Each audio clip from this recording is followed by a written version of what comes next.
So welcome to the East Meets West Spotlight series. We are now on podcast number 10. And the title of this podcast is Introducing the World Bank and Their Role in Advancing LGBTIQ Economic Empowerment.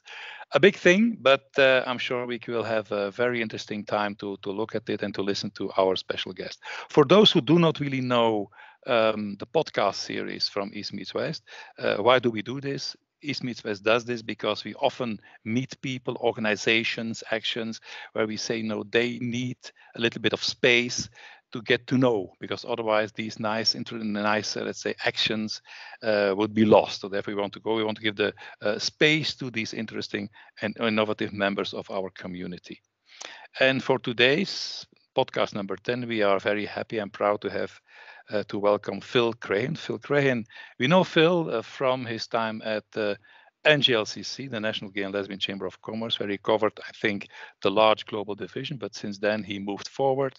He has been very active in international organizations, with often a link to the main topic. The main topic is social inclusion, economic development, with also a focus on the LGBTIQ community.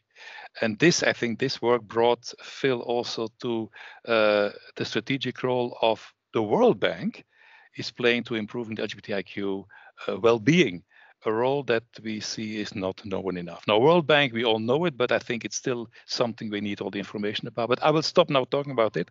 I give now the stage to Phil to please go ahead and show and tell us more about the World Bank and LGBTIQ well-being. Yeah, thank you, Ludo. Thank you, Pavel. Really excited to be here to talk about the World Bank Group, which is to say a massive, huge institution that exists in number of countries throughout the world, and really to talk about how it can apply to LGBTI social and economic inclusion. I'll first start with just a quick recap of what the World Bank is, and then we can move into why that matters for LGBTI people and business owners. So it is a institution that was started in 1948 after World War II, following really the devastation that happened throughout Europe.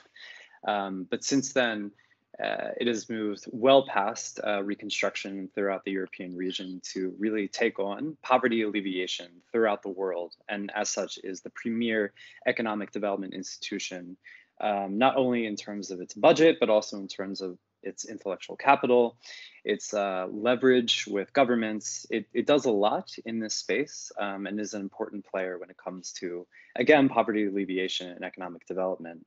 There's 5 parts of the World Bank Group, but really for now, we just focus on the World Bank itself and really look at how this institution can be better understood by LGBTI organizations, business owners, and people in terms of better representing the issues that we work on, that we face, and really leveraging this institution to do much more to combat homophobia and transphobia. A little bit on that particular point.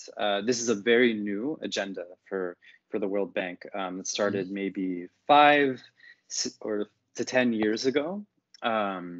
And it really comes out of the fact that as an institution, it's doing a lot more to address the social and economic drivers of poverty, which has a lot to do with identity, why people are excluded, whether it's an issue of their identity or their gender. This is a newer issue for the bank to be really in the social and identity space. From that, there have been some people starting a handful of years ago, really trying to get this institution to address what are the economic implications when people experience homophobia, transphobia. This is an agenda that, as it started out, was something that the institution didn't really want to address. There was, it's a very complex issue, but again, really through the hard work of many people like Fabrice Hudard, Dr. Lee Badgett, we really pushed internally. And I say we because I was there for 5 years trying to get the bank to really address these issues. And that our push was quite successful. Now it is one of their internal policies, particularly at the level of the headquarters, that a lot of their data and analytics, their programs, and their ways of mitigating risk of exclusion also has to address looking at LGBTI inclusion So this is a really important moment for us as a community and as a movement to see how we can push this international organization, this really large and powerful and influential organization, to do much more on behalf of the issues that we work on. Perfect. I think you say now also it is like a world, of course, an organization that covers the whole world, I think. What we see for some international organizations, that for instance, when some countries that have a real anti-LGBTI attitude, they, how shall I put it in a nice way, they are not really supportive for any activities for LGBTIQ community. We've seen that for instance, I think there are other organizations that they, for instance, they will support actions for anti-discrimination by women, that's clear, but LGBTQ not. So is this an issue within the organization, or is this something that has been, let's say, arranged and talked about? Yeah, it's a great question. So when we were pushing this agenda early on, we started to get the support of senior management, which included the president, but also some executive directors, predominantly through Northern Europe. And what emerged from that internal support was to say that, yes, let's really take on the LGBT agenda through the lens of social inclusion and also gender, right? So at the time, the World Bank's gender director did not want to really sufficiently address these issues. So it was kind of kicked to another part of the institution. So that's where the institutional pathway of social inclusion really took on the bulk of this work, which is to say that that's important in two ways.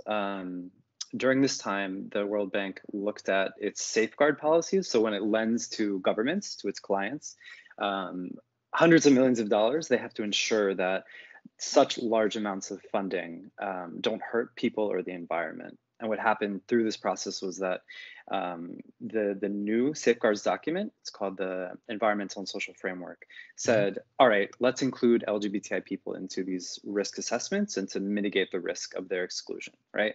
So social inclusion through the lens of those safeguards, through the hook of those safeguards, is ensure that LGBTI people must be part of that, which then goes to its clients. So its clients technically cannot be using these funds to exclude LGBTI people in the programming, which is really important. But again, the question is that being implemented is something that we really have to examine. The gender side, by comparison, and again, to reiterate, has not looked at these issues. So, and then that again comes down to the choices of the management within the gender unit. But if that were to become an institutional pathway, that would be very powerful when the World Bank goes to its clients, to its governments, and has these conversations. It would say, not only can you not exclude, cisgender women, but LGBTI people must be part of this agenda. And through all of this, this is better development. This is better economic development. When you work with a client and say you cannot exclude, that's not only an issue that speaks to fundamental human rights, that's also something that speaks to better economic development and anti-poverty outcomes, which is a really important argument to make. Great, no, this is clear. I have you said about there is this support. They have now this attention for LGBTIQ community. That attention, is it focusing on money? Is it focusing on support? Is it focusing on some reports that you get, some statistical support? What in fact is the support, generally speaking, that the World Bank can give to our region where we work, CE region, with the people that are working there for the community? What is it, to be very concrete, what can it be? Is it grants, whatever? How do you see that? Yeah, good question. So it can be a lot, right? So when you look at the World Bank in terms of gender or persons with disabilities or any of the other social issues they work on, there is a lot to draw from by comparison. That is a way of us to see the sheer positive value that this institution could have when we apply to LGBTI people. The trick is that this agenda is very new, and the institution we see is not doing enough, right? We see that these policies exist quite effectively at the level of the headquarters in Washington, D.C. But again, this is a global institution. So there is this institutional interplay between what happens at headquarters and literally the hundreds of country offices that it exists. And in these country offices where most of the important work happens, we do not see these country offices engaging the LGBTI community or talking about these issues to their clients, the governments. So there is so much more that can be done, right? Thus far, we do see that what the support can look like is data and analytics. And this is really important because as an LGBTI community, we need to have much more quantitative data to represent our realities, our challenges, and our contributions. But we don't have that. The World Bank sits there as a very viable mechanism of doing this. From starting in 2001, it really took on its self-declared role as a knowledge bank, right? So not only is it something that lends, but it is also something that gathers data and gives the best recommendations. It is part of its power and branding. So when it comes to data and analytics, they could be doing so much more when it comes to working with LGBTI people to lead this important research. In the European region, they have worked with ERA, so the Equal Rights Association of the Western Balkans and Turkey, to do a really good piece of research in a number of countries in Southeastern Europe. But it can be doing so much more. And here we can look at Eastern Europe, for example, where there is this such a rise in stigma and discrimination by state actors. The World Bank could be doing a lot of research with the community. The question is, how do we push them to do so?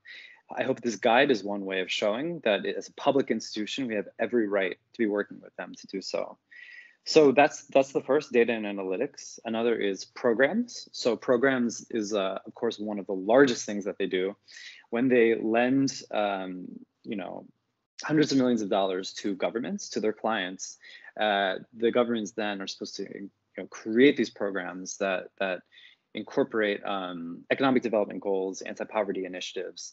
And what that could mean for LGBTI people is that they create specific standalone projects that work with the community, that give them job skills training, that give them ways to build and grow their business. We don't see that yet, but this could be something, and this would increase the scope of resources for our community significantly if the World Bank, through its country offices, were to make these programs. They're not quite yet. And then I would say a third way is another viable point is procurement. Of course, as a global institution with a lot of business needs, procurement is a large part of what they do. So working with a number of organizations in country offices in DC to bring in needed goods and services. And what they do already is work with We Connect International to ensure that some of those businesses are women owned. And I would say the next step could be to ensure that some are LGBTI owned. But they're not there yet, but hopefully one day. And again, that will take a lot of work on our side to push for that. Phil, I think this is what you mentioned, that last thing, the impact that the World Bank has on national governments, because that's the whole thing. There's money given to governments, and when money is in playing there, normally then the World Bank has also some power, some strength to influence decisions. We see that in our, and especially the CE region, in some countries, we know which are the Poland, there are Hungary now, other countries also. We see that there is an active governmental policy against the community, not only ignoring them or not supporting them, against the community.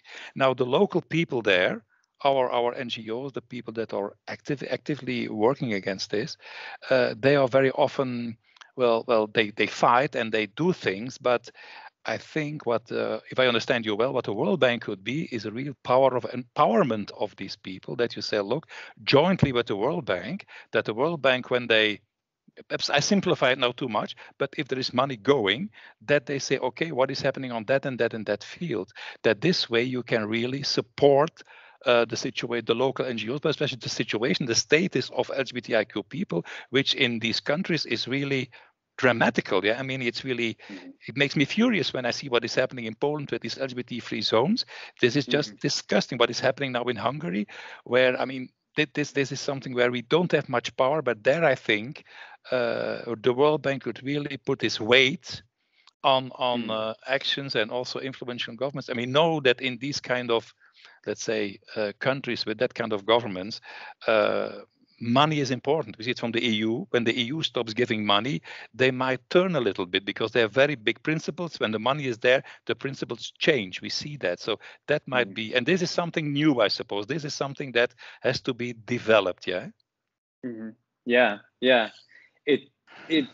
I think one of the most important points that I'd like to express through this is that as a community, we have every right to engage the World Bank, whether it's in headquarters or in the country offices. We have every right to be there and say, this is what we can be doing, and this is why you should be addressing LGBTI issues, not as an act of charity, but because it's your own policy. And once we really get that into the minds of LGBTI organizations, people, and businesses, we can structure that pathway whereby if there is a bill that might be becoming law that targets the LGBTI community, the World Bank can be there because it had those consultations, because it is informed, and it can be there to say, this is the economic development impact, and this is not why we support this. And it has such a role to work with governments to ensure that these laws don't keep happening, right? And in the guide itself, there are two case studies of where the bank has done this before. The first one is an unfortunate case study. It's not a great one, but it shows us many years back, Uganda was passing this anti-homosexuality bill into law, and I go into this in the guide, but essentially the World Bank was thrust into the limelight, into this dialogue, and they didn't consult civil society. They just said to the government, we can't have this. We'll actually stop a $90 million loan to public health institutions if you pass this, which was kind of a mess because it emboldened the president to say, oh, this is aid conditionality, right? So that's a case study of show us where the World Bank, without having consultations, used its leverage, flexed its muscles, and then that empowered and emboldened the president to say, oh, aid conditionality, which we don't want, you're forcing this on us. That cleared itself up through a few different details that I would welcome the readers to look at it in the guide. But if we juxtapose that to Tanzania a few years later, the difference then is that the World Bank had its sexual orientation and gender identity global advisor. So he came in and said, this is something viable we can do, but let's do it much more intelligently. So in Tanzania, when a similar bill was becoming law, they had consultations with the community. They worked with the country office, and they had much more holistic and intelligent conversations that actually allowed dialogue with the government. So they did not pass this law. And I think it's such a good example when you pair consultations and doing one's homework with effective dialogue. We could be doing this so much more. It's just a matter of civil society to step up and say, we are stakeholders. We must work on this agenda. I see Eastern Europe right now as being a perfect way of having conversations with the World Bank, with its country offices, to say, how can we intelligently work together to stop the government from passing more discriminatory laws? But I think this is a very, very nice way to think about it, to go further in, to investigate how we can do this in a more really efficient and practical way. But I'm sure that the people that live in these countries, and especially the NGOs and activists there, will be very happy to hear it, because this gives them, as I say, an empowered role. They don't want to be too political, because this is something that you cannot really use in these countries. But this way you do the same as the objective, but you use then the World Bank as your support, as a kind of a push to get influence on the level of decision in the country. I think this is very valuable. We have to work on this, certainly. And I think that East meets West as group, I think we might also help there. So that we could be a kind of an intermediary to see how we can steer, support, show the way. I think this is something that I would certainly personally also take away from our talk now. Another element is that we know also a little bit from experience, also East meets West. You said you're very active in the headquarters. Now the headquarters is, I'm sure, a huge building with an enormous number of people in a great city far away. And if you write them a mail that we are an NGO and I don't know this country and we heard about this, I don't think you get much reaction. So for us, my question is now, if we have now people that listen us from organizations and they say, look, we want to see how we can work on this, what is now the preferred entrance? Because I don't think that the World Bank has in every country somewhere an office. So what would be now a practical, easy way to have a first go at the World Bank, start talking? What would you suggest in this case? Yeah, I mean, I would shamelessly say the guide helps a lot with this to provide entry points. Then I would remind readers to look at how at a country, regional, and international level, there are these specific entry points that can be created. Yeah. Past that, I would say, yes, through writing this guide and through working at the bank, I got tons of feedback from around the world that LGBTI organizations send emails to their country office or whoever and just don't get a response. And that's not right. This is a public institution. We have every right to be there. Our government. This is something that you see with every huge organization. In America, you can write, "Dear Mr. President," and he answers. Well, for PR, he will do that. But writing to huge organizations, for instance, the EU is the same thing. Full of people with good intentions, but write a letter, try to contact them. It's hysterical. You can hardly do that. Right. So this is something where we have to find the right way to do it. Yeah, and just remembering that. You have every right to have a conversation with them, right? We are stakeholders, and by their own policy of stakeholder engagement, they can't ignore us. And this is by virtue of being an organization, and it's also by being virtue of an LGBTI organization, they can't ignore us anymore. There are good examples of country offices engaging the LGBTI community, and the question is, how do we push for that in other countries? So I always recommend,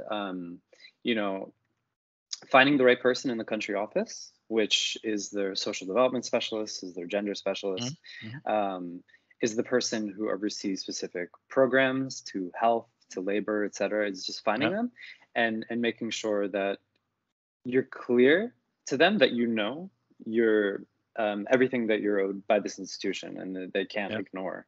If they still do, you can find a regional hub in Europe that's in Vienna. There's a really big country office there that works regionally. Another way is by engaging the sexual orientation and gender identity, the SOGI global advisor who sits in headquarters, making sure, and his name is Clifton Cortez, doing really great work, making sure that he's aware of the lack of dialogue.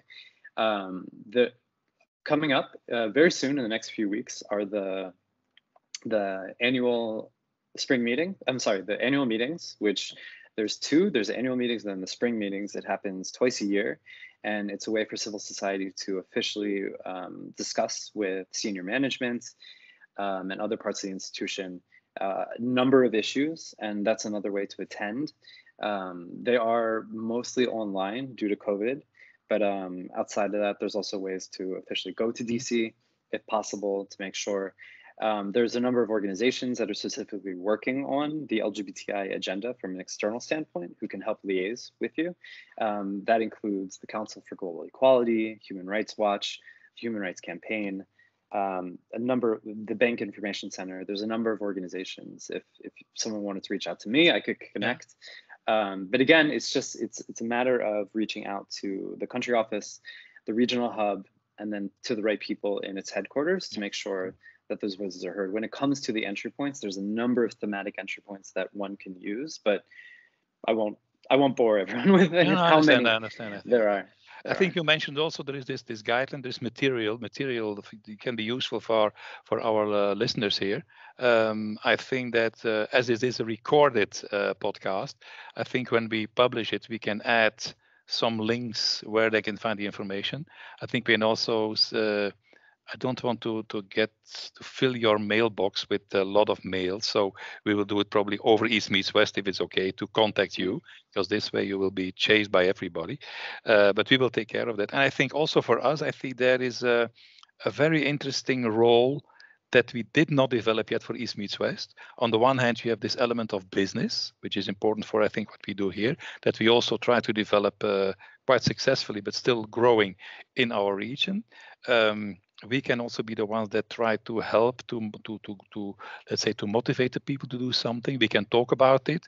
We can perhaps also mention this once again and invite you once in our annual conference, where this can be a very interesting tool. There you have a lot of people listening. So I think also for us, I will discuss this with Pavel to see how we can play our role there. But I think this is very promising, especially for the countries in Central Eastern Europe that have now this, as you said, this big issue with discrimination. We are starting an action in Hungary, for instance. We do these things, but there is this element of we are so powerless. But this can be indeed empowering actions for our community there.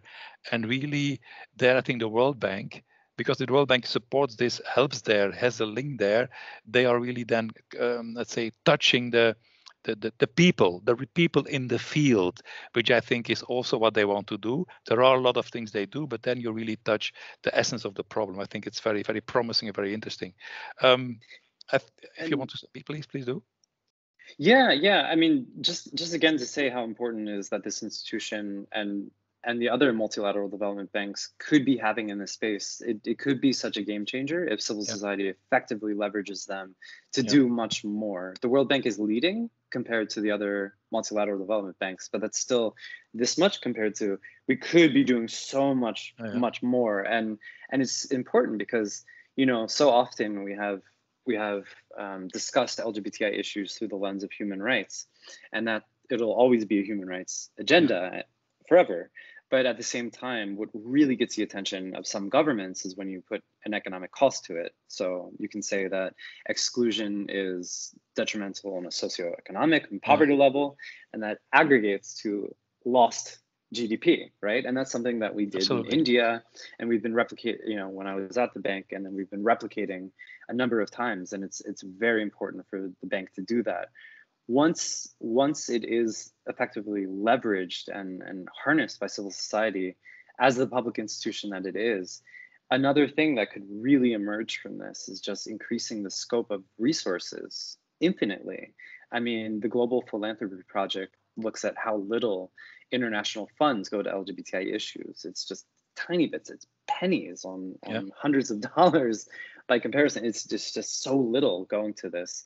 Once we really get the World Bank and other multilateral development banks onto this, it could increase the scope of those resources significantly. I mean, this is an institution that has billions upon billions of dollars for its own annual budget and lends out dozens of billions of dollars to numbers of governments. If we were to just figure out how to leverage part of that for LGBTI people in an equitable way, again, the resources would change the game. Perfect. So I think that with what we handled here, what we talked about here now is, I think, quite an eye-opener for many of our listeners, because also for me, and we are quite active in everything that happens for LGBT, this is for us also something new, something that we underestimated probably.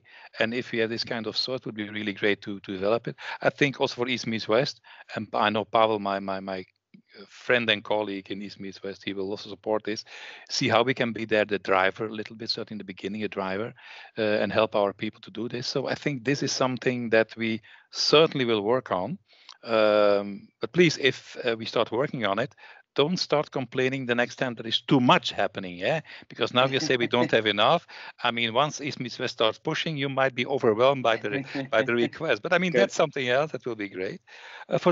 For the rest, I would just like to add to the people that are following us here that this is, as I said, a recorded session, so we don't have the questions that are normally possible or the remarks during the podcast, but there will be the possibility to, and you will have the link there, to ask questions, to ask information. There will be information on the recorded session with some material. So I think we will prepare. Let's consider this to be a start of an increased role and support of the World Bank and everything they can do within our CE region, but also outside, because I'm sure many people are listening and watching us also outside. So I think let's make that agreement that we see how we can move forward, how we can start this, and then perhaps next year in June, when we will have our 8th conference, I think, East meets West, we might see how we are already working and even then evaluate it and then push it forward in the right direction.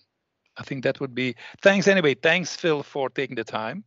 I know you are now in Spain, so you want to go to the beach. Probably, I understand that, of course. But anyway, thanks for taking the time. Thanks for sharing it with us, because it's really something new that can become very big, and it's needed. It's really needed by many of our people. So yeah, thank you very much for taking the time. Yeah, thank you, Ludo. Thank you, Pavel. I'm really looking forward to this as you push the agenda, and just consider me always ready to push with you. Perfect. Thank you very much, and see you next time. Yeah. Bye-bye. Yeah. Thanks. Bye.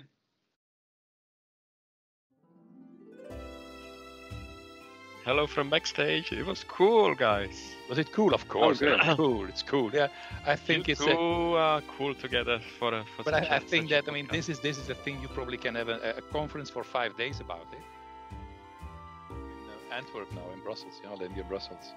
Nice. Okay. Okay. I left Vienna 2 years ago. Oh, nice. Okay. I'm in pension. It's good to get out of Vienna. Yeah, absolutely. Yeah. What do you mean? I'm still here. Oh, sorry. No offense. And Antwerp is the gay capital of Belgium. Of Europe, they always say. It's not true, but it's a nice place to live. Oh, okay. Yeah. I passed. Well, I was in the neighborhood. I didn't stop in Belgium, but I went from Denmark to Sweden to Germany, France, Holland, France, and now in Spain. So if you normally you don't stop in Belgium, because if you enter Belgium and you drive 120 kilometers an hour, before you know it, you're gone. You're very little, you know. We're very little. We're bigger. We are bigger than Monaco, and not as rich and not as beautiful, but it's also very small. You can just push your car and you're in Holland. Whoops, you're in Germany or Luxembourg. It's small. It's easy. Yeah. I didn't have my makeup yet. You can see it. I have my coffee. I forgot my hair, my artificial hair. my fillers dropped down, so it's disaster. But I'm sure that Pavel can do some wonders with his magic stick. Yeah, so that I still look like a nice guy. Okay, good. Okay. So, Mr. Schubert, can I start?